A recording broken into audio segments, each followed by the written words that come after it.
Hey guys, welcome back to another video from Double Sleeve. Today we are doing a deck preview of the multicolor leader Kaido from set 1 Romance Dawn of the One Piece trading card game. And as you can see, when we bring in a multicolor leader, we actually have less life. So that is the trade-off that we're going to be looking at today. But we're going to be looking at what makes this leader so strong and how we can make the most out of him.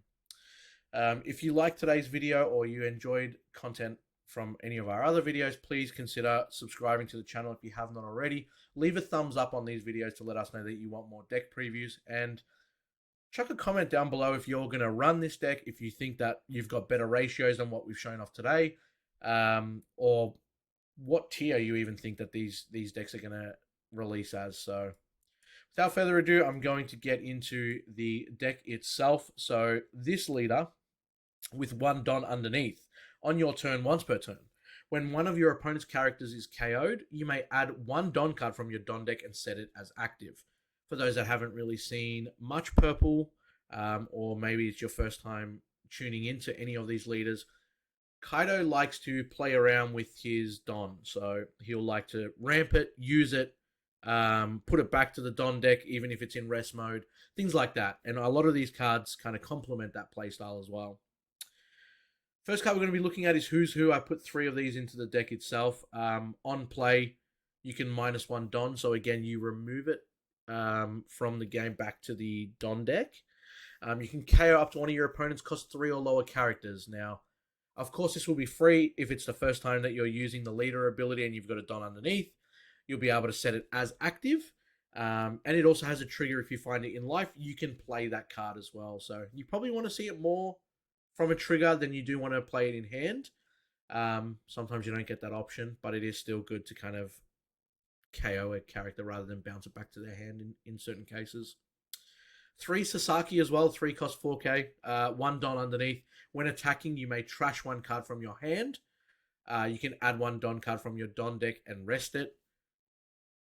It's okay. It does have a 2000 counter as well, though, that I would probably be using it more for the counter ability than anything else. We'll move over to Jack again. Similar kind of thing. He is a 3 cost 4k. There's 3 of them in there. When he's attacking, you neg a Don, so remove it back to the Don deck, and your opponent trashes 1 card from their hand. The amount that this deck likes to recycle Don, I believe it's quite strong. Removing their hand size, to be quite honest with you. Putting 1 Don underneath it, even when he's swinging, and even if you're not looking to do damage to your opponent, you still neg 1 card from their hand. I think it's really strong. I do believe it's a great fit in this deck. I don't think I would be taking it out for anything else unless it starts kind of get power crept. But I definitely left it in there. Page 1, I did put in to kind of work with the leader itself. It's activate main. You can neg a Don from the field, and then he can swing into active cards as well for this turn. So not too bad. I mean, you can get rid of those blockers on the field that are active that your opponent might want to save for a later turn. You can get rid of anything that's kind of 5k if they don't want to combo out of it. But you also, if you do end up KOing one of their battle cards that is inactive, you can also put a Don back inactive. Queen is a 5 cost 6k blocker. I've put 4 of her in here as well. On play, she can neg a Don from the field, draw 2 cards, and trash 1 card. Card advantage is so huge in this game. And having a 6k blocker on the field isn't a bad thing at all. Still has combo power as well, so you don't need to worry about being in your hand as a dead card. Moving over to the bigger boys. 6 cost King for 7,000 power. I've put 3 of them in here. On play, he negs a Don from the field. And you KO up to one of your opponent's cards with a cost of 4 or less. You'll be putting that Don back into active. So it's kind of energy manipulation as well, because you can actually remove those Dons from underneath cards that have attached Don already and you've swung with. You can also remove them if they're in rest, and then bring them back as active. So a lot of tinkering and a lot of, I guess, energy manipulation and movement. You kind of have to figure out your ideal play style and what you, the way that you obviously use these cards and in what order, but you can definitely get a lot of a lot of availability with your Don and what you can and can't do. So it is a little bit big brain, I would say. Going on to the 7 cost now, we've got the 7 cost King. Three of those in there. The deck, he is a 7k power as well.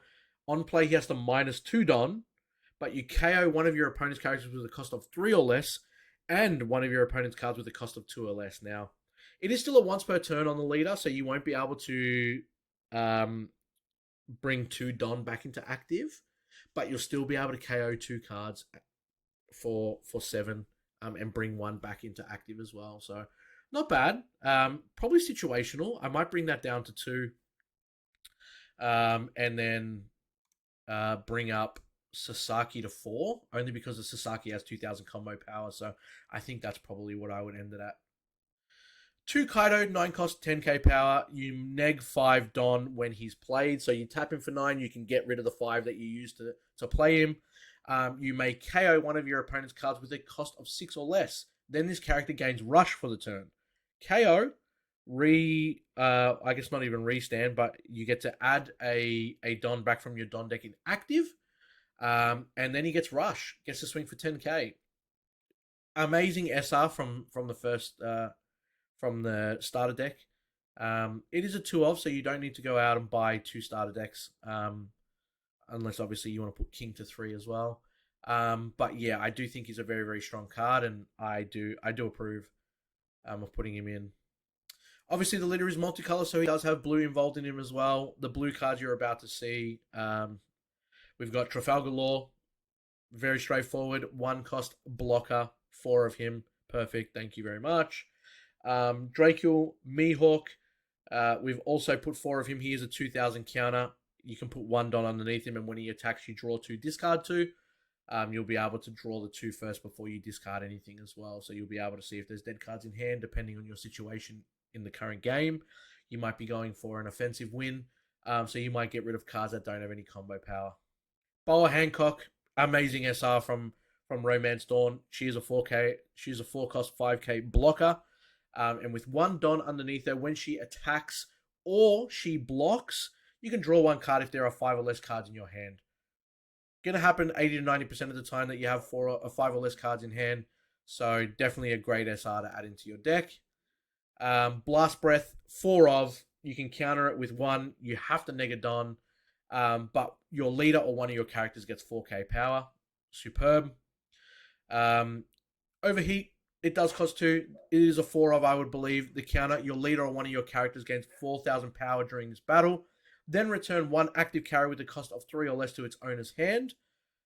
It does have a life trigger as well. Return 1 character with a cost of 4 or less to the owner's hand. So the trigger is any card regardless if it's in active or rested. The counter that you pay for has to be an active character that you return. So something to take note of for Overheat. Love Beam, another 4 of. The counter ability is great. Your leader or up to one of your characters gains 4000 power, then draw 1 card if you have 3 or less in your hand. Again, for 2, it's amazing just for the 4k. If you get to draw as well, superb. And probably my favorite card from Purple and anyone playing Kaido is Onigashima. It does cost 3, so you'll probably play this on your turn 2 almost always. Activate main, you can rest this event card, or stage card, sorry, and you add 1 Don card from your Don deck to your cost area in rest. So free ramp. A lot of this deck revolves around negging Don back to the Don deck. So even though it's rested when it comes out from Onigashima, I still think it is super important to have at least 1 copy on the board. Well, you can only have 1 copy, but super important to see 1. I would say in your starting hand, or at least no later than turn 2 or 3, and constantly just being able to ramp that Don and then putting it back with any of the cards that need to return Don, and then using the leader ability to make sure that it comes back in active once it's KO'd something. So, guys, that is my deck list for Kaido, the multicolor version. If you enjoyed this video, please give it a thumbs up. Thank you so much for tuning in. Hopefully see you in the next one. We've got multiple leaders coming out, and we're definitely going to be looking at making a deck list for every single one of them. So hopefully you guys enjoyed. Leave anything in the comments below that you believe that you would change, or if you're excited to test this out. and hopefully see you in the next one.